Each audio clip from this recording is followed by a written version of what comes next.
자, 오늘은 사도행전 17장 16절에서 31절에 있는 말씀을 가지고 노후 준비보다 중요한 사후 준비, 이런 제목으로 말씀을 전하겠습니다. 예수쟁이들은 사람들에게 걸핏하면 예수 믿어라 그렇게 말해요. 예수 믿으세요. 그 점처럼 포기하지를 않아요. 안 믿는 사람들 입장에서 보면 독선적으로 느껴져요. 또 안 믿는 사람들의 입장에서는 보통 귀찮고 성가신 것이 아니에요. 그러나 그것이 사랑이라는 것을 사람들이 모릅니다. 자기 종교를 선전하거나 세를 확장하기 위해서 그러는 것이 아니에요. 여러분, 그 사람의 영혼을 사랑하기 때문에 애 같아서 그러는 거예요. 애 같아서. 천국과 지옥과 심판을 생각하면 애 같아서 듣든지 안 듣든지, 사람이 좋아하지 않든지 좋아하든지 좋아하지 않든지 계속 틈 만나면 그런 말 할 수밖에 없는 거예요. 그런데 아쉽게도 믿으라고만 되풀이를 합니다. 앵무새처럼 자꾸 예수 믿어라, 교회 다녀라, 믿으라고만 되풀이하고 믿음을 낳지 못하는 전도가 굉장히 많아요. 그래서 저는 실제로 믿음을 낳을 수 있는, 실제로 믿음을 생성할 수 있는 그런 전도 설교가 필요하다고 생각해요. 그래서 그런 전도 설교를 준비를 해보았습니다. 많은 분들이 공공연하게 이렇게 말합니다. 눈에 보이지도 않는 하나님을 어떻게 믿을 수 있냐. 또 세상에는 수많은 종교가 있는데 기독교의 하나님만이 세상을 창조한 유일한 참 하나님이라는 것을 어떻게 알 수 있느냐. 그거 독선 아니냐. 종교는 다 같은 거 아니냐.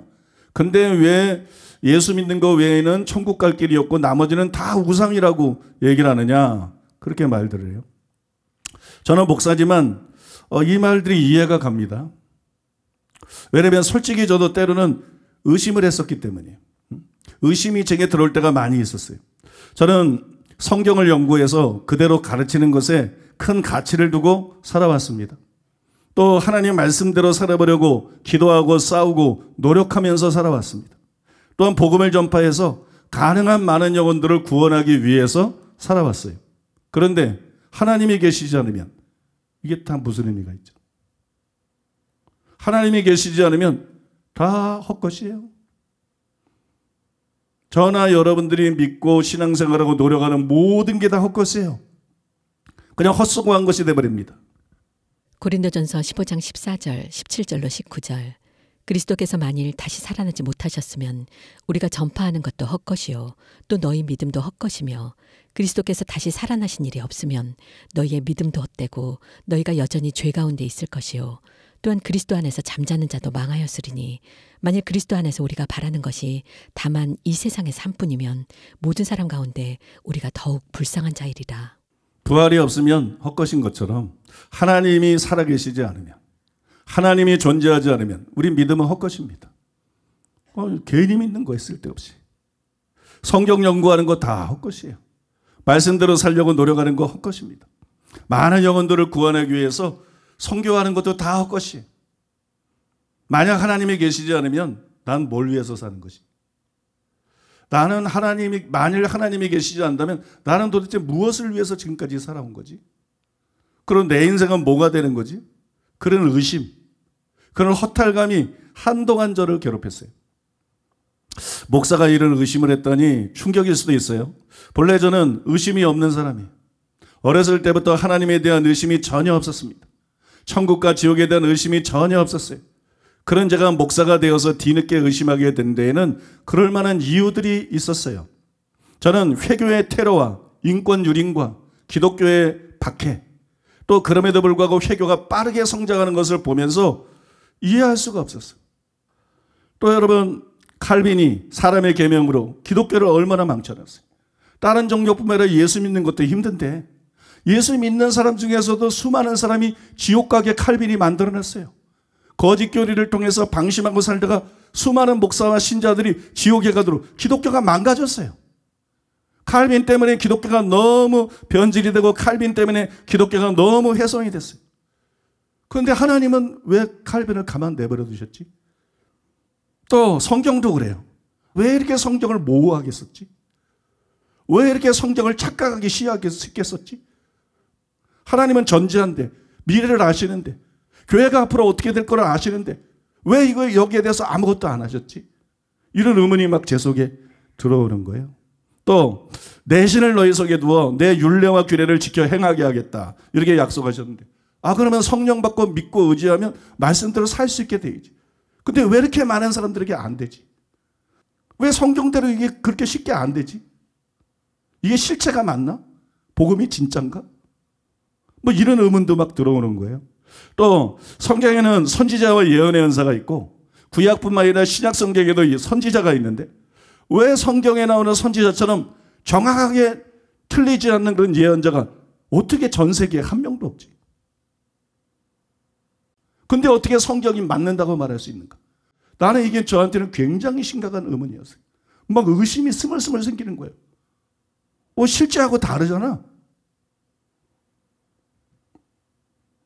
또 양신 역사를 하거나 영적으로 아주 잘못된 사람도 아닌데 왜 많은 입신과 영적인 체험이 서로 일치하지를 않지? 왜 신뢰성이 이렇게 떨어지지? 뭐 천사가 나타났다, 무슨 영적 체험했다, 그걸 도대체 어떻게 믿나? 그럴 정도로 여러분 그 정확성이라든지 이런 게 너무 떨어지고 제각각이고 그냥 제멋 다 제각각 떠들고 있다. 이런 것들을 생각했을 때, 야, 이게 진짜 맞나? 내가 이걸 정말 믿을 수 있나? 내가 이걸 참 종교라고 전해야 되나? 이런 의문이 막 속에서 들리는 거예요. 그러니까 제가 막 그냥 믿음이 없어서 무조건 의심하는 게 아니고 말씀을 전문적으로 연구하는 사람이기 때문에 이게 성경적으로 풀려야 되거든. 이게 진리라면. 그죠? 난 예수 믿는 사람이니까 무조건 하나님은 맞아. 이거는 광신이지. 맹신이고 광신이지. 정말 하나님이 살아계시고 정말 성경이 진리라면 이런 논리적인 쪽에서 허점이 없어야 되거든요. 그리고 그게 맞는다는 게 드러나야 되거든요. 이런 합리적인 의문들 때문에 의심이 자꾸 쌓여가는 거예요. 괜찮았다가도 또 의심이 생기고 괜찮았다가도 또 의심이 생기고 자꾸 의심이 생기는 거예요. 이런 의심들 때문에 괴로워했어요. 그 과정을 힘들게 통과하면서 저는 하나님은 살아계신다. 성경은 진리다. 예수님만이 유일한 구원자다. 천국과 지옥은 실제로 존재한다. 내가 이렇게 믿을 수 있는 확실한 증거를 애타게 찾고 또 찾았어요. 그 위에 견고하게 서기를 원했어요. 그리고 여러분, 시간은 굉장히 오래 걸렸지만 하나님의 은혜로 마침내 그 증거들을, 확실한 증거들을 찾았습니다. 그것은 모두 세 가지인데 오늘 시간에 그 첫째를 말씀드릴 거고 다음 시간에 두 번째, 그 다음 시간에 세 번째. 그래서 이제 불신앙을 초토화시킬 것입니다. 의심을 초토화시킬 것인데 세 가지인데 의심하는 저에게 큰 도움이 됐어요. 그게 저에게 도움이 되었듯이 여러분들에게도 큰 도움이 될 줄로 믿습니다. 여러분들에게도 결정적인 도움이 될 줄로 믿습니다. 여러분 안에 있는 모든 의심을 쓸어버리게 될 줄로 믿습니다. 그래서 저는 이 설교를 통해서 그것들을 여러분들과 나누고자 합니다. 중요한 사실이 있습니다. 하나님은 우리에게 믿으라고만 명령한 것이 아니라 믿을 수 있는 확실하고 결정적인 증거들을 주셨습니다. 그런데 너무나도 많은 사람들이 단지 믿으라고만 그래요.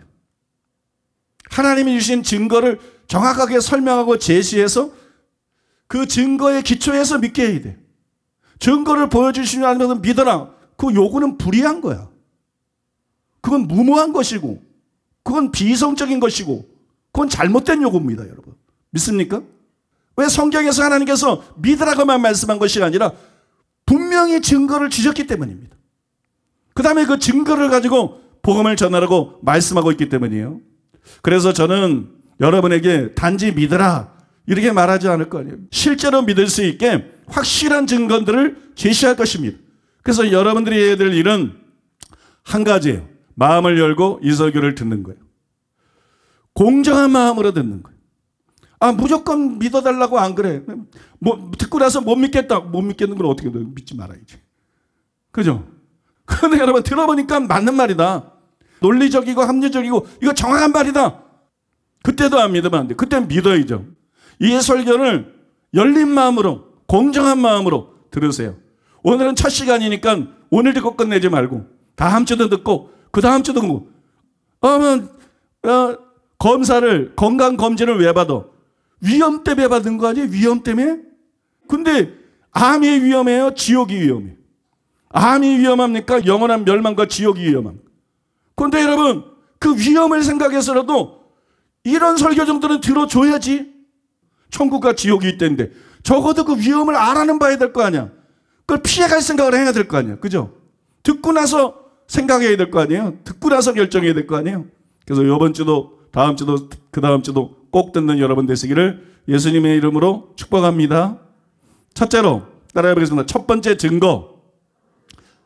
하나님이 지으신 만물. 창세기 1장 1절. 태초에 하나님이 천지를 창조하시니라. 히브리서 3장 4절. 집마다 지은 이가 있으니 만물을 지으신 이는 하나님이시라. 여러분들 무인도에 갔어요. 사람이 다 안 사는데 근데 그 무인도를 걷다 보니까 다 쓰러져가는 움막이 하나가 있어요. 움막을 하나 봤어요. 순간 어떤 생각을 하겠어요? 야, 여기는 사람이 없는 무인도인데 세월이 오래 지나다 보니까 나무들이 모이고 못이 어떻게 우연히 생겨나고 그게 이렇게 박히고 그래서 이 움막이 자연히 생겨났구나. 이렇게 생각할 사람은 한 사람도 없어요. 허름한 움막이라 할지라도 움막이 딱 있는 걸 보면 누가 저걸 만들었구나. 어떤 사람이 옛날에 저걸 만들었구나. 이렇게 생각하죠. 그런데 짓과 비교할 수도 없이 복잡한 것이 우주입니다. 짓과 비교할 수 없이 복잡한 게 만물이에요. 사람을 소우주라 그러잖아요. 사람을 소우주. 그죠? 사람이 이 우주만큼 복잡해. 사람 하나가 이게 우연히 만들어질 수 있는 그런 존재가 아니라는 얘기예요. 근데 여러분 어떻게 어리석게도 수많은 사람들이 움마가 나를 보고도 누가 만들었지 이렇게 생각하지 저절로 될 것이라고 생각 안 하면서 우주와 만물을 보면서 우연히 생겨났다고 생각한다. 이게 진화된 것이다 이렇게 믿고 있다는 거예요. 이게 얼마나 비과학적이고 이게 얼마나 비확률적이고 이게 얼마나 비이성적이고 어리석은 생각인가 그걸 아셔야 된다는 거예요. 그래서 성경에는 이렇게 기록되어 있는 거예요. 10편 13편 1절에 보니까는 어리석은 자는 그 마음에 이르기를 하나님이 없다 하도다. 저는 학창 시절에 그림을 곧잘 그렸어요. 그래서 제가 잘합니다. 여러분 똑같은 석고상 대상을 해도 완성된 그림을 보면 그 안에 그 사람의 얼굴이 들어가 있어요. 석고상이 어떤 석고상을 그리든 그 사람의 얼굴이 거기 반드시 들어가 있어요. 얼굴만 들어가 있느냐? 그 사람의 성격과 성품이 거기 반영이 돼 있어요. 그거 신기합니다. 전문적으로 그림하는 사람들은 그림을 그리면 반드시 거기 그 사람 얼굴이 들어갑니다. 그런데 이 세상은 우연히 존재한 거에 된 것이 아니라 하나님이 창조하신 것이. 그래서 여러분 이 하나님이 주신 천하 만물 안에 하나님이 반영되어 있다는 거야. 하나님을 볼 수 있다는 거야. 우리는 자연을 볼 때마다 너무 감탄하고 좋아해요. 그거 왜 그런지 알아요? 하나님보다 좋은 분이 없기 때문이에요. 여러분 온 우주와 만물은 하나님을 반영하고 있는 거예요. 동물들이 왜 사랑스러워요? 꽃이 왜 이쁩니까? 하나님이 지으셨기 때문에. 거기는 하나님의 성품이 반영되어 있어. 하나님의 됨됨이가 반영되어 있어. 마귀가 꽃을 지었다고 생각해 봐봐요. 꽃을 보면 구역질이 날 거야. 꽃을 보면 막 두려움이 생기고 도망가게 될 거야. 응? 강아지를 보면 그냥 비명을 지르게 될 거야. 이해되십니까 여러분? 왜 자연은 아름다운가? 왜 밤하늘은 아름다운가? 왜 자연은 아름다운가? 왜 꽃은 아름다운가? 왜 동물들은 사랑스러운가? 왜 바다를 보면 좋은가? 여러분 아셔야 돼요. 그게 하나님이 지으셔서 하나님이 거기에 반영되어 있기 때문에 좋은 거예요. 하나님이 좋으신 하나님이기 때문에. 하나님이 사랑이시기 때문에. 믿습니까? 로마서 1장 20절에 보니까 창세로 그의 보이지 아니하는 것들 하나님은 안 보여. 근데 하나님이 보이는 걸 만들었어요. 그게 천지와 만물이에요. 그의 보이지 아니하는 것들 곧 그의 영원하신 능력과 신성이 그가 만드신 만물에 분명히 보여 알려졌나니 그러므로 그들이 핑계하지 못할지니라. 사람이 그림을 그리면 그 사람의 얼굴이나 성품이 그림의 표현이 되는 거죠. 하나님 지시는 만물에 하나님이 표현되어 있다는 거예요. 하나님이 그래서 자연 만물은 하나님이 계시다는 것과 하나님이 어떤 분이라는 것을 가르쳐 준다는 거예요. 하나님이 어떤 분이라는 것을 계시하고 있다는 것이에요. 일례로 하나님은 모든 동물들에게 생존에 필요한 지혜와 총명을 주셨습니다. 사람은요 학교에서 가르치지 않으면 사람 구실을 못해요. 만물의 영장인데. 근데 짐승은 따로 가르치는 학교가 없어. 그냥 부모가 가르치긴 해도 학교가 없어요. 그 어떤 건 부모가 안 가르쳐. 그냥 본능으로 알아. 본능으로. 연어처럼. 아니 물고기 안에 무슨 컴퓨터 내비게이션이 들어있는 것도 아니고 물고기가 어떻게 해야 돼? 하나님이 그걸 주신 거예요. 여러분, 하나님은 모든 동물들에게 생존에 필요한 지혜와 총명을 주셨어요. 왜냐하면 하나님은 지혜로운 하나님이고 하나님은 사랑의 하나님이기 때문에. 믿습니까? 만들어 놓고 난 다음에 그냥 다 뭐 죽고 이러고 원하지 않기 때문에 하나님께서 생존에 필요한 지혜와 총명을 주셨어요. 그 중에 일부가 욥기에 이렇게 기록되어 있습니다. 욥기 39장 26절로 30절. 매가 떠올라서 날개를 펼쳐 남쪽으로 향하는 것이 어찌 내 지혜로 말미암음이냐. 독수리가 공중에 떠서 높은 곳에 보금자리를 만드는 것이 어찌 내 명령을 따름이냐. 그것이 낭떠러지에 집을 지으며 뾰족한 바위 끝이나 험준한 데 살며 거기서 먹이를 살피나니 그 눈이 멀리 봄이며 그 새끼들도 피를 빠나니 시체가 있는 곳에는 독수리가 있느니라. 여기 매에 대한 설명은 겨울철이 돼서 새매가 남쪽으로 이주하는 것에 대해서 쓴 거고요. 그 다음에 독수리에 대한 설명은 접근이 불가능하고 또 먹이를 잘 볼 수 있는 곳에, 그런 높은 곳에 둥지를 만드는 것에 대해서 쓴 것이에요. 근데 왜 이렇게 하냐는 거예요. 왜? 이건 진화의 산물이 아니고 창조주 하나님이 이런 지혜를 주신 것이에요. 독수리는 처음부터 높은 곳에 바위에 집을 짓지 맨 처음엔 평지에 짓다가 그 다음에 산기슭에 짓다가 그 다음에 조금 높은 나무에 짓다가 점점 진화가 돼서 이것도 안 되겠다, 바위로 가자, 이런 게 아니라는 거예요. 독수리는 처음부터 바위에 집을 짓는 거예요. 진화된 게 아니라는 거예요. 근데 이 원래 높은 곳에 짓는 이걸 누가 진 거냐? 성경이. 하나님이 그런 지혜를 주셨다는 거예요. 저는 자연을 좋아하고 특별히 산을 좋아합니다. 근데 여러분, 산에 가서 멧돼지를 만나잖아요. 나는 볼 때마다 신기해. 멧돼지가 어떻게 이 산에서 살아가는지. 돼지가 엄청 먹잖아. 근데 멧돼지가 저 등치가 이 산에서 도대체 뭘 먹고 어떻게 살아가는지. 특히 추운 겨울, 춥고 긴 겨울, 그 긴 겨울을 어떻게 이 눈 덮인 산에서 멧돼지가 날마다 먹고 생존하고 살아가는지 너무너무 신기해. 또 곤충들을 봐도 그렇게, 나비도 그러고 벌도 보고, 여러분 곤충들을, 어떻게 작은 곤충들이 그 혹독한 겨울, 사람도 산에다 던져놓으면 다 얼어 죽을 수고 굶어 죽을 수밖에 없을 것인데 그 혹독한 겨울을 지내고 봄이면 다 나타나는지. 여러분도 동물의 세계를 보셔서 아시겠지만 동물들과 곤충 그리고 식물에 이르기까지 얼마나 저마다 자기가 처한 열악한 환경에 신기하게 적응하면서 살아가는지 모릅니다. 달력도 없는데 얼마나 때를 정확하게 맞춰서 새끼를 낳고, 여러분 적시의 생존에 꼭 필요한 장소로 이동을 하는지 몰라요. 그 외에도 여러분 신기한 일들이 한두 가지가 아니에요. 이 겨울산에도 가보면 이 손가락만한 이 누에고치처럼 지어져 있는 그 나방 애벌레의 집이 있어요. 파란색, 연두색이니까 눈에 확 띄어. 저걸 송충이가 어떻게 저렇게 지었을까? 송충이가 어떻게 저런 색깔을 칠해놨을까?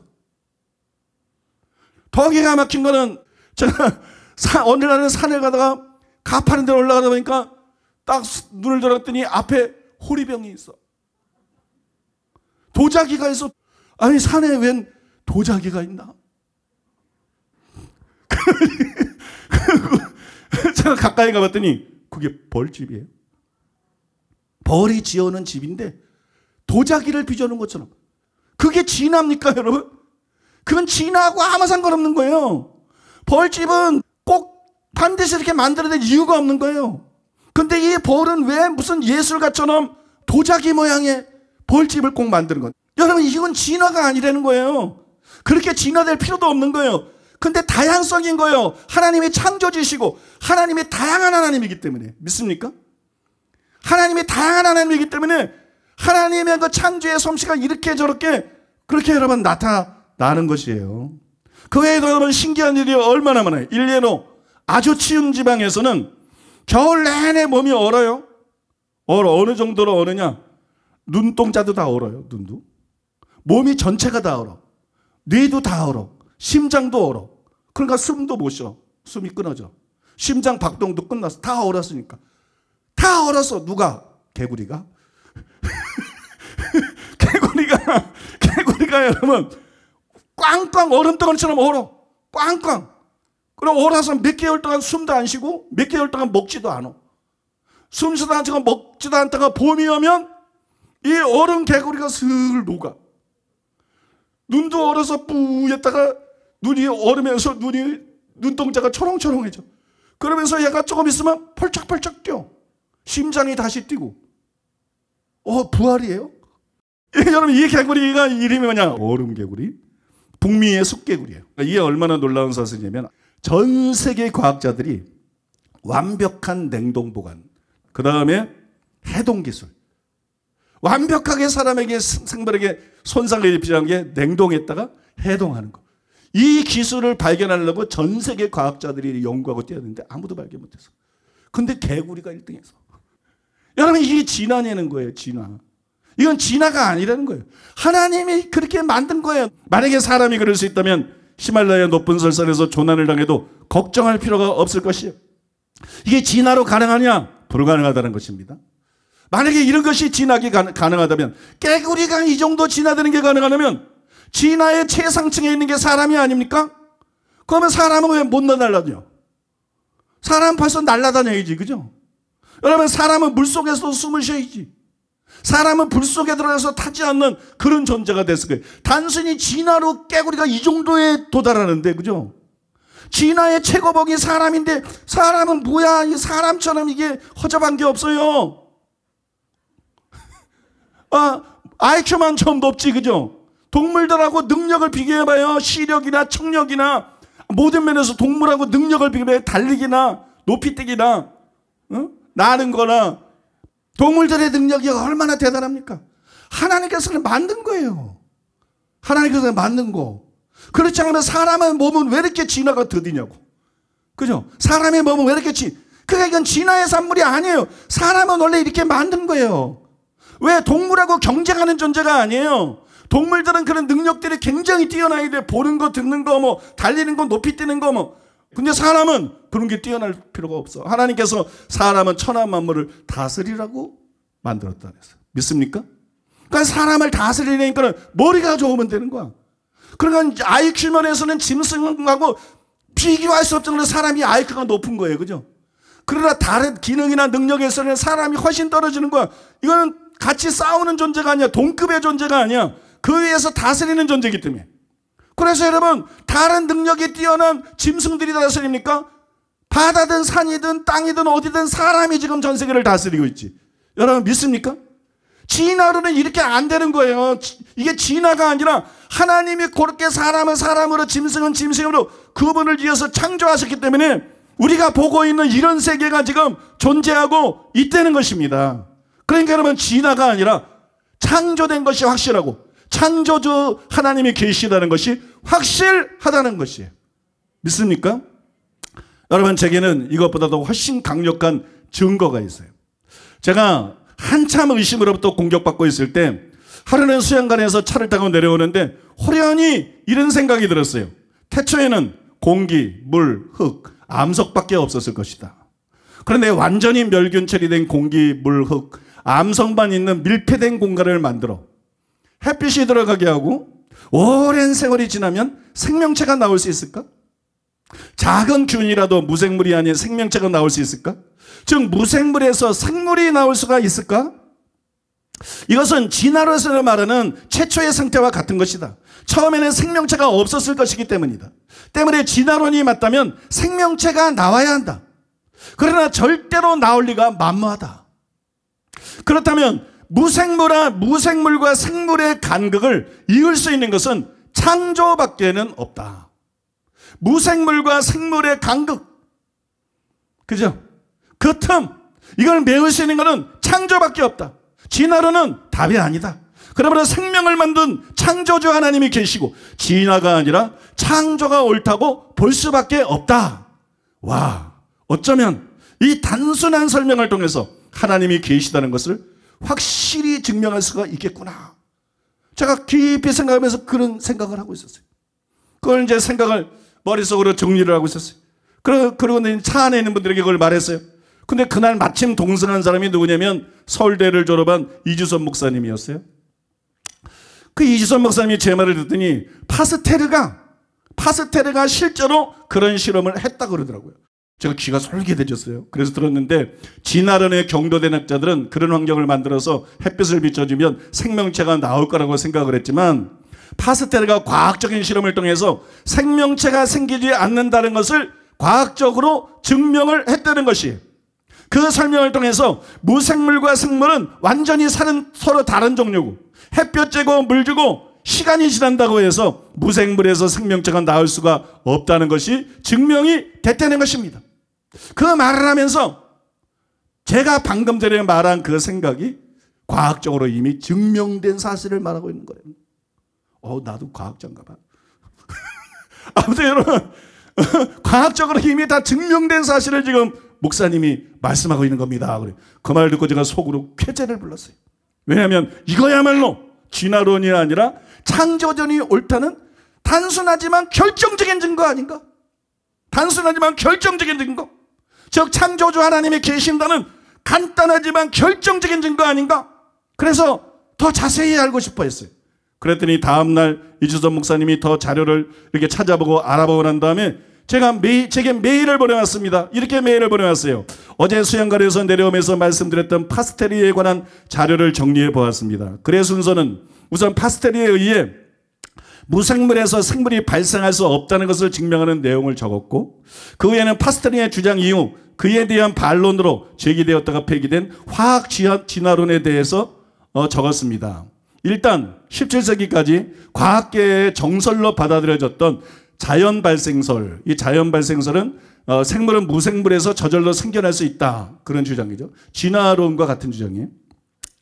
17세기까지 과학계의 정설로 받아들였던 자연 발생설은 파스텔의 백조목 플라스크 실험, S자 플라스크를 말하는 건데, 백조목 플라스크 실험에 의해서 완전히 폐기되었다는 것이 과학계의 정설입니다. 재미있는 사실은 1864년에 파스테르가 실험했었던 백조목 플라스크 원본이 파리 파스테르 박물관에 있는데, 놀랍게도 150년 지난 오늘날까지도 세균이 번식하지 않고 그대로 있다고 합니다. 인터넷에 여러 자료를 찾아보던 중에 자연 발생설이 파스텔에 의해 완전히 폐기되고, 생물 속생설, 이제 자연 발생설에 반대인데, 생물 속생설은 생물은 반드시 그 어버이가 되는 생물에 의해서 생겨난다. 그러니까 결국 처음에 창조주가 있다는 걸 전제할 수밖에 없는 거예요. 창조를 인정할 수밖에 없는 거예요. 이 생물 속생설이 확립되게 된 과정을 가장 잘 정리해 놓은 글이 있어서 아래에 첨부하였습니다. 그래서 다음은 그 첨부한 글인데요. 그것도 읽어드릴게요. 루이 파스테르의 생물 속생설이 받아들여지기까지 험달했던 실험적 증명 과정. 생물은 우연히 생겨난다는 자연 발생설은 기원전 4세기 아리스토텔레스가 주장한 내용입니다. 생물학의 아버지라고 하는 그의 주장은 르네상스 시대까지 별 의심 없이 받아들여졌습니다. 17세기에 1673년 네덜란드의 작물학자이자 과학자 안톤 반 레이우엔훅이 현미경을 통해 살아있는 미생물을 관찰하면서 자연 발생설을 주장하는 사람들이 많아지게 되었습니다. 1745년 영국 동식물학자 존 니담은 자연 발생설을 지지하는 실험을 합니다.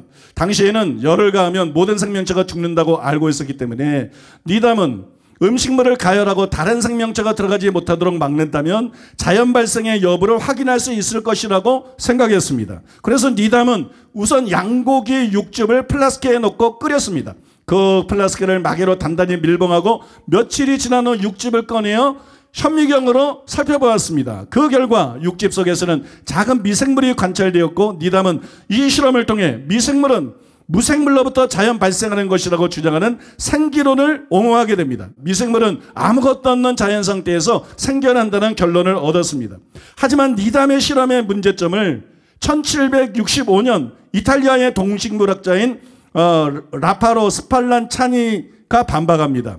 우선 니담이 육즙을 충분히 끓이지 않았기 때문에 미생물이 완전히 제거되지 않았을 수도 있다고 생각했습니다. 그래서 고기즙을 충분히 끓인 다음 뜨거운 상태에서 플라스크에 입구를 밀봉하고 두었더니 시간이 지나도 미생물이 생겨나지 않았습니다. 니담의 실험을 반박함과 동시에 생물 속생설을 지지하게 됩니다. 그러나 이러한 학설은 생물의 생육에 필요한 산소가 공급되지 않아 자연 발생한 미생물의 생육이 억제된 것이라는 반론이 제기되었습니다. 즉 생명이 자라기 위해서는 생물의 기가 있어야 되는데, 공기를 말하죠. 입구를 완전히 막았기 때문에 생명의 기가 유입되지 않아 미생물이 자라지 않았다는 것입니다. 이렇게 자연 발생설은 또다시 100여 년이 흘러갑니다. 그러다가 드디어 1868년 프랑스의 미생물학자이자 화학자인 루이 파스테르가 자연 발생성 논란의 종지부를 찍는 실험 결과를 발표합니다. 파스테르는 생명의 기와 생명의 실을 모두 파괴하지 않으면서 자연 발생설을 반박해야 했습니다. 용기 밖에 있는 생명의 기가 유입되도록 하고 충분히 가열하지 않고 생명의 실을 파괴하지 않아야 했습니다. 파스테르는 이 문제를 해결하기 위해 많은 생각을 했고 그 결과 우리가 익히 알고 있는 백조목 플라스크를 제작하게 됩니다. 이 플라스크로 배양액을 끓이면 외부로부터 생명의 기는 유입될 수 있지만 미생물은 구부러진 부분에 갇혀 플라스크가 안으로 들어오지 못하게 됩니다. 따라서 생명의 기가 유입되면 미생물이 자연히 자라야 하는데 자라지 못했기 때문에 자연 발생설을 부정할 수 있었습니다. 그리고 이 플라스크를 충분히 가열해 생명의 실을 파괴한 후 식힌 후 구부러진 부분을 자른 후 방치하더라도 생명의 씨가 파괴되었기 때문에 미생물은 자라지 않아야 되는데 시간이 지난 후 플라스크 안에서 미생물이 발견되었기 때문에 자연 발생설을 부정할 수 있었습니다. 생명의 기와 생명의 배에 대한 자연 발생설을 반박함으로써 생명 속생설은 받아들여지게 됩니다. BC 4세기 아리스토텔레스로부터 2020년이 지난 후의 일입니다. 결론적으로 아리스토텔레스 이후 2200년간 과학계를 지배해왔던 자연 발생설은 파스테르의 시험에 의해 완전히 무너지고 생물은 반드시 생물에서 생겨나는 생물 속생설이 정설로 자리를 잡게 되었습니다. 참고로 파스테르의 생명 속생설 이후 자연 발생설 대신 대두된 것이 화학 진화설입니다. 이 가설을 처음 제안한 사람은 오파린이라는 러시아 과학자입니다. 그런 원시 지구의 대기층에 대해 인위적인 가설을 제시하였습니다. 그리고 그의 가설이 실제로 맞는지를 확인하기 위해 밀과 유레이가 직접 실험하였습니다. 그리고 실제로 생명이 없는 무기물에서 생명체의 기본 단위가 되는 유기물을 만들어내는 결과를 내놓았고 그 때문에 이것이 화학진화설을 증명하게 된 것으로 활용되었습니다. 하지만 이 실험의 당사자였던 밀러는 실험 결과를 내놓은 지 약 30년 후인 1980년대 자신의 실험이 잘못되었음을 인정했습니다. 그러나 이들의 고백은 일반에 널리 알려지지 않고 그 때문에 현재 고등학교 교과과정에서 화학진화론을 가르치고 있는 안타까운 상황입니다. 그것은 한국창조과학회 자료실에 올려져 있는 화학진화 어디까지 왔나 원소로부터 단세포 동물까지라는 글의 결론에 자세히 설명이 되어 있습니다. 그러므로 그것을 보고 확인하실 수 있습니다.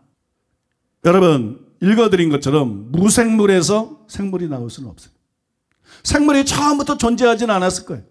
그러면 결국 그게 뭐 물이든지 땅이든지 바다든지 무생물에서 생물이 나와야 되는데 무생물에서 생물이 나올 수는 없어요. 그러니까 진화라는 건 불가능한 거고 결국 누가 창조를 해야만 되는 것이에요. 믿습니까? 창조주 하나님이 계시되는 것이에요. 근데 세상 모든 종교는 감히 자기가 창조주라고 말하지 못해. 독선적으로 보이지만 대범해 보이지만 여러분 하나님이 천지를 창조하셨다. 예수님만이 구원자다. 예수 안 믿는 사람은 다 지옥에 간다. 예수 믿는 사람만 천국 간다. 이것이 여러분 진짜만이 주장할 수 있는 참 진리라는 걸 아셔야 돼요. 믿습니까? 추가로 여러분 생각해 보세요. 10분 양보해서 진화가 옳다고 가정해도 출발점이 뭐예요? 출발점은 물질이잖아요. 그럼 물질에서 시작이 된단 말이죠. 근데 물질에서 이성이 나오겠어요? 아니 좀 생각 좀 해봐요.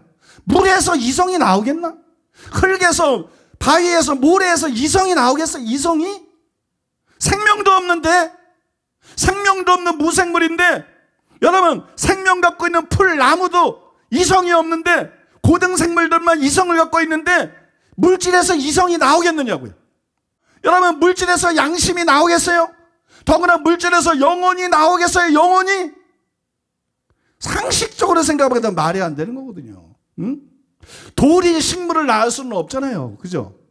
돌 때도 뿌리를 내리고 자라는 식물일 수도 돌이 식물을 만들어낼 수는 없잖아요. 식물이 동물을 만들어낼 수는 없잖아요. 물질이 어떻게 정신을 만들어냅니까? 물질이 어떻게 양심을 만들어냅니까? 물질이 어떻게 영혼을 만들어냅니까? 근데 어떻게 진화가 됐다는 말이에요? 인간은 양심을 갖고 있는데, 인간은 영혼을 갖고 있는데, 말도 안 되는 헛소리를 지구인들이 하고 있는 거야. 이 지구인들이 말도 안 되는 헛소리를 하고 있는 거예요. 진화는 거짓입니다. 여러분, 진화는 참이 아닙니다. 하나님께서 천지를 창조한 것이 맞는 것입니다. 하나님이 실제로 존재하는 것이 맞는 것입니다. 여러분, 이외에도 창조고 진화가 아니라 창조가 옳다는 걸 보여주는 많은 증거들이 있습니다. 아무리 과학자들이 진화론을 과학으로 둔갑시키려고 해도 진화론은 허구요, 가짜입니다. 속임수입니다. 하나님이 천지를 창조하실 때 창세기 1장에 보니까는 각기 종류대로 창조하셨어요. 이거 주의하면서 잘 들어보세요. 창세기 1장 11절로 12절. 하나님이 이르시되 땅은 풀과 씨 맺는 채소와 각기 종류대로 씨 가진 열매 맺는 나무를 내라 하시니 그대로 되어 땅이 풀과 각기 종류대로 씨 맺는 채소와 각기 종류대로 씨 가진 열매 맺는 나무를 내니 하나님이 보시기에 좋았더라. 창세기 1장 20절로 21절. 하나님이 이르시되 물들은 생물을 번성하게 하라. 땅 위 하늘의 궁창에는 새가 나르라 하시고 하나님이 큰 바다 짐승들과 물에서 번성하여 움직이는 모든 생물을 그 종류대로 날개 있는 모든 새를 그 종류대로 창조하시니 하나님이 보시기에 좋았더라. 창세기 1장 24절로 25절. 하나님이 이르시되 땅은 생물을 그 종류대로 내되 가축과 기는 것과 땅의 짐승을 종류대로 내라 하시니 그대로 되니라. 하나님이 땅의 짐승을 그 종류대로 가축을 그 종류대로 땅에 기는 모든 것을 그 종류대로 만드시니 하나님이 보시기에 좋았더라. 여기 보면 계속 종류대로 만들었다. 식물도 동물도 그죠? 전부 종류대로 만들었다고 나오는데, 그래서 종 안에서의 진화는 가능합니다.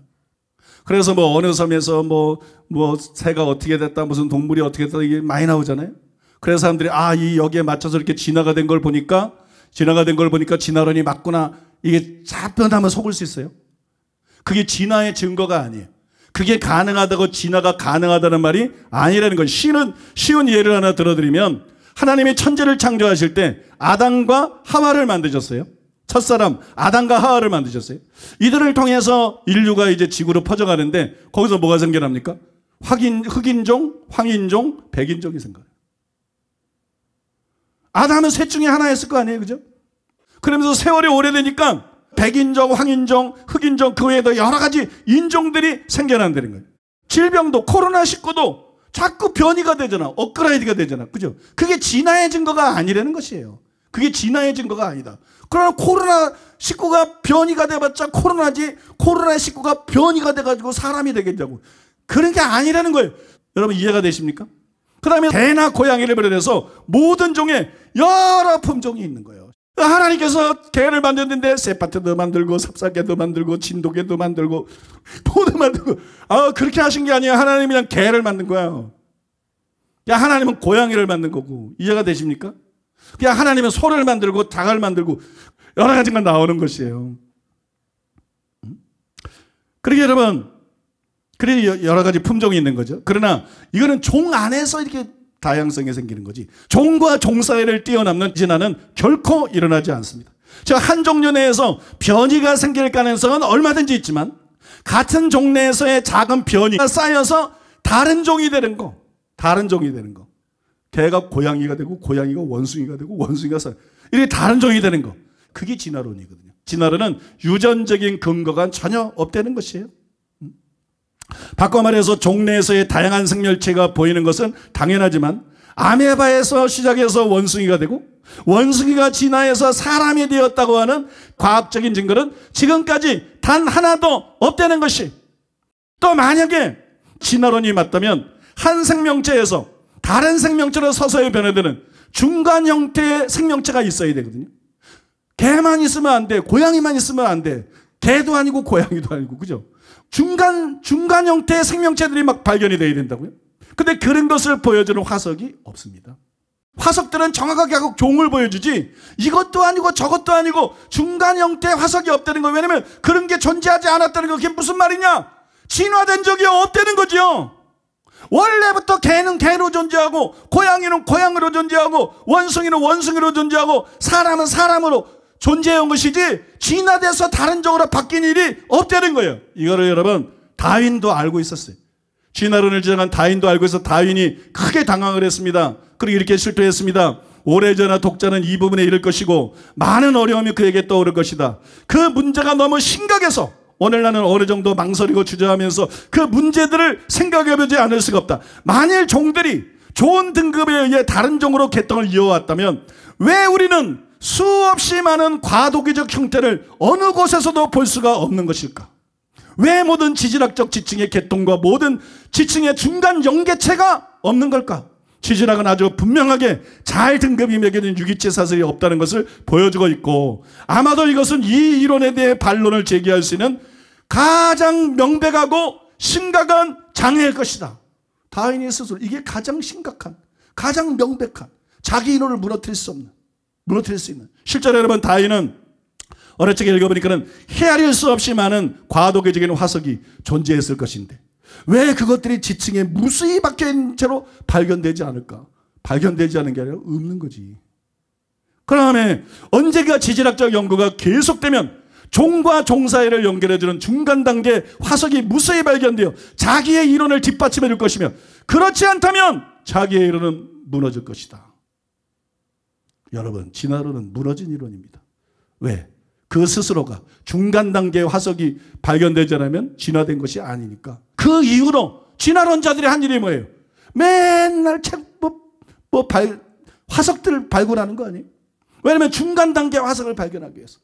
여러분, 다윗이 죽은 이후로 지금까지도 중간 단계의 화석을 발견하기 위해서 계속 학계를 발견했지만 지금까지 단 한 건도 중간 단계의 화석이 발견되지 않았어요. 그 많은 세월이 흘렀는데 하나도 발견되지 않았어요. 왜? 진화된 것이 아니니까. 창조된 것이 맞는 것이니까. 또 여러분, 진화론의 증거로 많이 이용되어 온 것 중에 하나가 흔적기관이에요. 흔적기관. 수십 년 동안 진화론자들은 생물이 점점 진화하면서 한때는 유용한 기관이었던 것들이 사용하지 않음에 따라서 필요 없게 된 기관들이 있다. 그게 흔적기관이죠. 오래전에는 이 흔적기관이 사람에게만도 180까지나 된다. 그렇게 진화론자들이 주장을 했어요. 또 동물이나 곤충, 식물의 것까지 하면 200까지나 된다. 거기다가 이제 점점 꼬리를 빼요. 그래서 이제 6가지다. 6가지 가지고 어떻게 진화가 돼? 그죠? 아니, 다 지나가는데, 모든 게 지나가 되는데 수없이 많은 게 있어야지. 그죠? 200까지도 적은 거거든. 근데 나중에는 6가지다. 근데 그 6가지도 흔적기관이 아니에요. 왜냐면 그 6가지도 고유의 기능과 역할이라는 것이 드러났기 때문이에요. 과학적으로. 그러니까 흔적기관이라는 것은 전혀 존재하지를 않는 것이에요. 끝으로 진화론자들은 흔적기관은 종종 말하지만 미숙기관에 대해서는 함구를 해요. 왜냐면 이거 아니니까. 이거 진화론 아니구나. 미숙기관을 말하면 진화론이 이제 무너져버려요. 흔적기관이 없다는 것도 치명적인데, 그죠? 그럼 이 미숙기관은 뭐냐? 여러분, 이 미숙기관은 만약 진화론이 맞다면 소용이 없어서 퇴화하는 흔적기관이 있을 뿐만 아니라 이제 흔적기관의 반대죠. 발달하기 위해서 막 시작하는 미숙기관이 있어야 돼. 만약에 진화론이 맞다면 그게 있어야 되잖아요. 그래서 분명치 않은 미숙기관들이 시간이 지나면서 완성이 돼서 그 기능이 완성이 돼서 실제 사용할 수 있는 기관으로 그렇게 발전되는 과정이 이 화석을 통해서 보여야 된다고요. 실제로 여러분, 생물이 진화론에서 주장하는 것처럼 한 세포로 된 조상으로부터 발달이 됐다면 초기의 생물들은 기관이 없었을 거 아니에요. 입도 없고 귀도 없고 눈도 없고 손도 없고 그죠? 날개도 없고 기관이 없었을 거 아니에요. 하나의 세포니까. 따라서 단계적으로 모든 분화된 세포, 즉 사지, 근육, 신경, 혈관, 턱, 비늘, 척수, 이, 연골 이런 데서 미숙한 발달 과정이 다 있어야 되는 거야. 그죠? 미숙한 발달 과정이 다 있어야 되는 거야.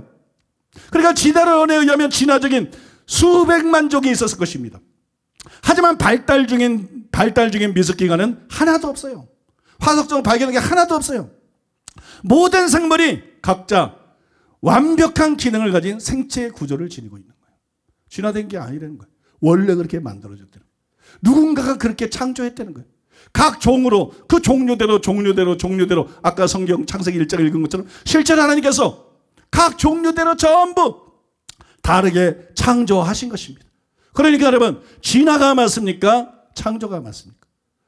우리는 무조건 진화가 맞아 창조 이런 건 아무 소용 없어. 우리가 납득이 돼야 돼. 보이지 않는 하나님을 어떻게 믿나? 그 질문을 시작이 됐어요. 보이지 않는 하나님 어떻게 믿나? 그 보이지 않는 하나님이 보이는 것을 만들었어. 보이는 것들은 보이지 않는 것에 근원이 있어. 그분이 바로 창조주셔. 여러분 믿습니까? 근데 이 성경은 그걸 주장하고 있어. 아까 여러 가지 설명해 드렸죠. 뭐 간단한 거, 물질에서 양심이 나올 수 없다. 물질에서 영혼이 나올 수 없다. 물질에서 이성이 나올 수 없다. 그죠? 이거 하나만 해도 그냥 진화론은 끝난 거야. 이거 하나만 해도 복잡한 말을 할 필요고, 이거는 지나가는, 폐기시켜야 되는 것이에요. 여러분 믿습니까? 그러면 사람은 어떻게 생겨나게 된다? 이 우주 만물, 저 해와 달과 별들, 이 모든 건 다 어떻게 생겨나? 야, 이거를 지으신 분이 계시구나. 그냥 있을 수는 없는 거야. 그죠? 하나님만이 스스로 있는 자시지. 이게 지은 분이 있구나. 그 지은 분이 누군가? 아, 성경에 보니까 그분이 나오는구나. 바로 하나님이시구나. 여러분 믿습니까? 하나님이 계시다는 것을 믿을 수 있다는 것이에요. 만약에 제가 진화론이 틀렸고 하나님이 창조하신 것이 옳다는 것을 보여주는 과학적인 근거들을 다 설명하자면, 제가 요약해서 몇 가지만 지금 언급을 했는데, 다 설명하자면 이 설교 끝낼 수가 없어요. 불가능해요. 그것들은 여러분 창조과학계에서 출판한 전문 서적들과 제가 전도사 때 쓴, 수십 년 전에 쓴, 제가 전도사 때 처음 쓴 좋은 시와 맑은 물이라는 책을 참고하시기 바랍니다. 그 대신 제가 너무 신기해가지고 여러분들에게 보여드리려고 오랫동안 간직해 왔던 자료가 하나 있는데, 오늘 그 자료를 보여드리고 설교를 끝내려고 합니다. 그 자료를 보여드리고 설교를 끝내려는데, 이 EBS에서 방영한 거예요. 교육방송. EBS에서 다큐프라임, 자연 다큐멘터리 녹색동물 일부 번식 3. 이 EBS에서 방송한 내용이에요. 그리고 거기 올려 있었는데 지금은 사라져서 이거를 따로 갖고 있어요. 따로 갖고 있는데, 그 영상에 보면 국화지손이에 대해서 나와요. 국화지손이는 어떤 꽃이 식물인데 국화지손이에 대한 영상이 나오는데, 난 그거 보고 너무너무 신기하더라. 야, 이런 걸 보고 어떻게 하나님이 안 계시다고 믿을 수 있나? 야, 이런 걸 보고 어떻게 진화가 사실이라고 믿을 수 있나? 어떻게 이런 게 진화가 되나? 이건 하나님이 창조시키시고 하나님이 이런 걸 만드신 것이지. 그런 생각이 확 들어가지고 그거를 제가 저장을 해놨는데, 그 영상에 11분 7초에서 15분 34초까지 국화지손이에 대한 부분을 보여드리겠습니다. 이곳은 더 긴 씨방 자루를 가진 식물이 있습니다.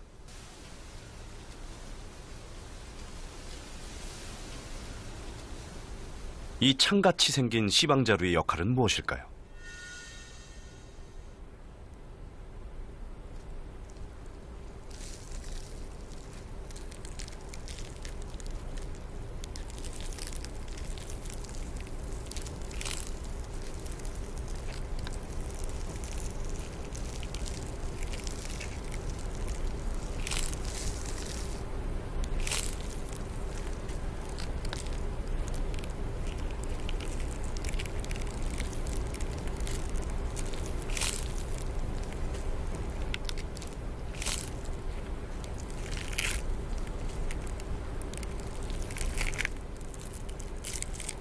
원래는 땅에 떨어져야 하지만 잘못 착지해 풀 위에 떨어진 씨앗. 그런데 씨앗은 자꾸만 꼬리를 감으려고 합니다.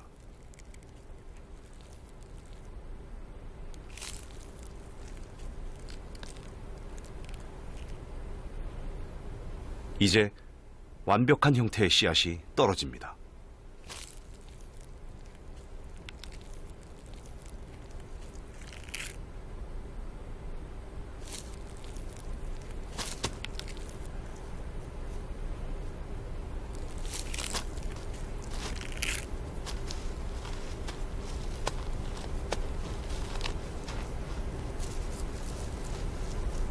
이 씨앗은 왜 스프링 같은 꼬리를 가지고 있을까요?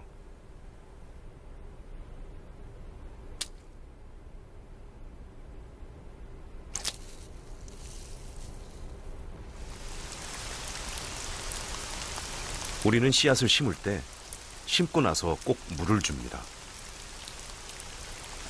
국화지손이 씨앗은 바로 비가 올 때 펴지기 시작합니다. 파고들기 쉽고 발화하기 좋은 때라는 것을 아는 거죠.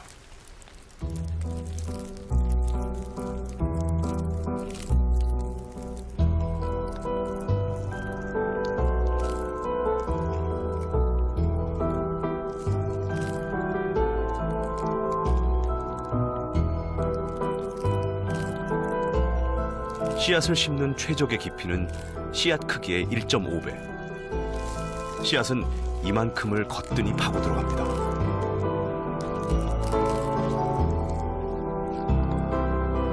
더 놀라운 것은 굴착 각도를 수직으로 만든다는 점입니다.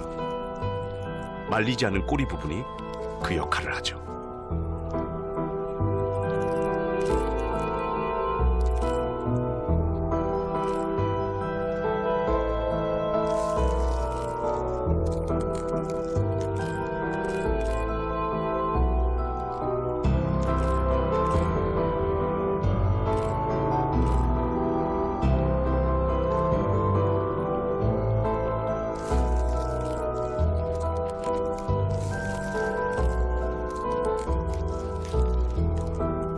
자신을 흙 속에 심는 씨앗. 땅에 떨어진 씨앗들의 마지막 문제를 스스로 해결하는 것이죠.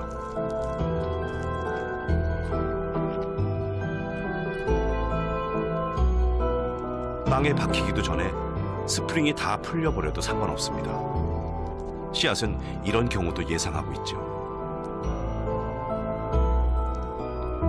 건조해지면 스프링은 다시 감겨 원상태로 돌아옵니다. 그리고 다음 비가 올 때를 기다리는 거죠.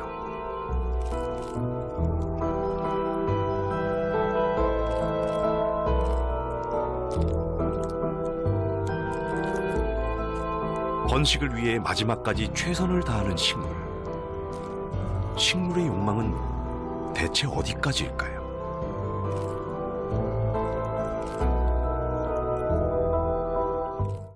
여러분 신기하지 않나요? 정말 신기하죠. 여러분 식물이 무슨 공장인가요? 식물이 공장도 아니고 어떻게 저렇게 스프링처럼 생긴 그런 씨앗을 만들어낼 수 있어요? 그 다음에 씨앗이 그냥 떨어졌으면 떨어진 것이지. 비가 오면 이 말렸던 것이 풀리면서 일어서 가지고 앞에 뾰족한 부분이 씨앗인데 스스로 파고 들어가는 거예요. 스스로 파고 들어가. 그래서 씨앗이 심겨요. 근데 파다가 땅이 안 좋든지 위치가 안 좋아서 못 팠어요. 그러면 이제 다 풀렸어요. 이게 돌아가면서 이게 일어나는 건데 다 풀렸어요. 그러면 햇볕이 쬐면은 다시 이게 말려요. 그냥 비 올 때까지 기다려요. 그러니까 비가 오면 다시 이게 풀리면서 세워져서 땅을 밟고 들어가서 씨앗이 심기는 거예요.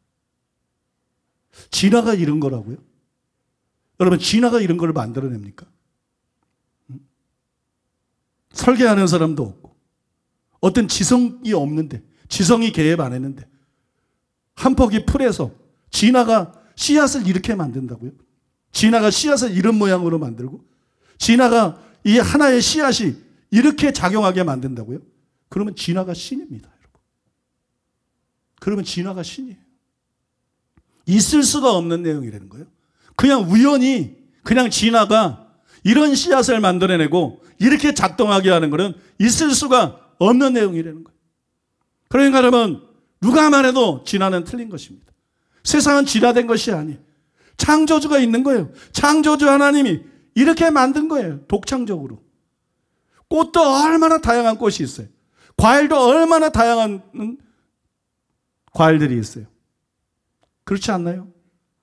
물고기도 얼마나 다양한 물고기들이 있고 동물들도 얼마나 다양한 이 다양성을 가지신 가장 위대한 예술가이신 창조주 하나님께서 이렇게 만드신 거예요. 이렇게 만들었기 때문에 이런 씨가 생기는 것이고 씨앗이 이렇게 작동하고 대를 이어가는 것이. 그래서 여러분 세상이 진화된 것이다. 이 불신 세상이 갖다 주는 가짜과학. 아니 다인이 말한 대로 중간 형태의 화석이 발견 안 되면 자기 이론은 무너져야 되는데 중간 형태의 화석이 지금까지 하나도 발견된 적이 없는데도 여전히 과학이라고 우기고 있는 이 양심불량, 이 거짓. 여러분 이 미혹으로부터 우리는 벗어나야 될 줄로 믿습니다. 우리는 여러분 세상은 진화된 것이 아니라 창조된 것이고 창조주 하나님이 계신다. 하나님은 정말 살아계신다. 그걸 여러분 확실히 믿으시기 바랍니다. 하나님의 존재를 믿는 것이 신앙의 첫걸음이에요. 하나님의 존재가 믿어지지 않으면 하나님을 제대로 믿을 수가 없어요. 하나님은 보이지 않지만 우리가 살펴본 걸 통해서 알 수 있는 것, 진화된 것이 아니라 창조된 것이 확실함으로 보이지 않는 하나님이 살아계시다는 것을, 그래서 바울도 이 보이지 않는 하나님이 보이는 만물에 보여서 나타난다고 그렇게 말을 한 것이에요. 이제 마지막으로 생각해 볼 것은, 여러분, 진화된 것이 아니라 창조된 것이 옳습니다. 보이지 않지만 하나님은 계십니다. 보이지 않지만 하나님은 살아 계십니다. 그러면 생각해 보세요. 하나님이 계셔요. 그럼 하나님이 집이 있겠어요, 없겠어요? 하나님이 계시기만 하고 하나님은 집도 없고 그러겠어요? 하나님이, 보이지 않는 하나님이 계셔요. 그럼 하나님이 집도 있을 거예요. 보이지 않지만. 보이지 않는 하나님이 계셔요. 그러면 하나님의 나라도 있을 거예요. 보이지 않지만. 여러분 믿습니까? 보이지 않는다고 없는 게 아니에요. 보이지 않는 하나님이 계시고, 보이지 않는 하나님의 보좌가 있고, 보이지 않는 하나님의 수정들은 수많은 천군과 천사들이 있고, 보이지 않는 천국이 있고, 보이지 않는 지옥이 있고, 성경에 기록되어 있는 대로 한 번 죽는 것은 사람에게 정하신 것이요. 여기 안 죽을 사람이 누가 있어요? 우리 장모님만 소천하나요? 나도 마찬가지. 한 번 죽는 것은 사람에게 정하신 것이요. 그 후에는 심판이 있으니 그 심판을 받고, 예수님께서 부자와 나사로의 비유에 말씀하신 것처럼 천국에 가든지 영원한 지옥불에 던져서 고통당하든지 둘 중에 하나예요.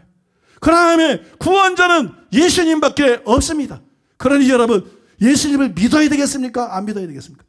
당연히 회개하고 예수님을 믿어야 되는 거예요. 이거를 깨닫고 이것이 사실이라는 것을 알았기 때문에 믿는 사람들이, 믿는 가족들이나 형제들이나 친척이나 친구나 그렇게 예수 믿으라고 그러는 것입니다. 믿습니까? 그렇게 예수 믿으라고, 그렇게 교회 다니라고, 그렇게 구원받으라고 그러는 것이. 그래서 오늘 설교를 듣고 지금까지 예수님을 믿지 않았지만 나도 이제 하나님의 살아계심을 믿고 나도 예수님을 믿겠습니다. 지옥 가는 사람이 아니라 저 천국에 가는 사람 되겠습니다. 여러분 자신이, 몸은 보이지만 여러분 자신이 안 보이는 존재야. 여러분의 영혼은 안 보이잖아요. 여러분 마음도 안 보이잖아요. 그죠? 여러분 영혼은, 여러분 자신이 하나님의 모양과 형상대로 지음받아서 안 보이는 존재. 죽고 나면 몸에서 영혼이 빠져나가. 하나님의 심판대에서 천국과 지옥으로 가요. 나중에 예수님이 재림하시면 몸이 살아나. 그런데 이거는 천사들과 같은 몸이 되는 거야. 천사들 같은 몸이 아니지. 부활하신 예수님 같은 몸이 되는 거야. 이런 몸이 아니라. 그래서 여러분, 저 천국에서 영원히 살게 되는 것이, 여러분 반드시 그 복을 누리는 여러분 되시기를 바랍니다.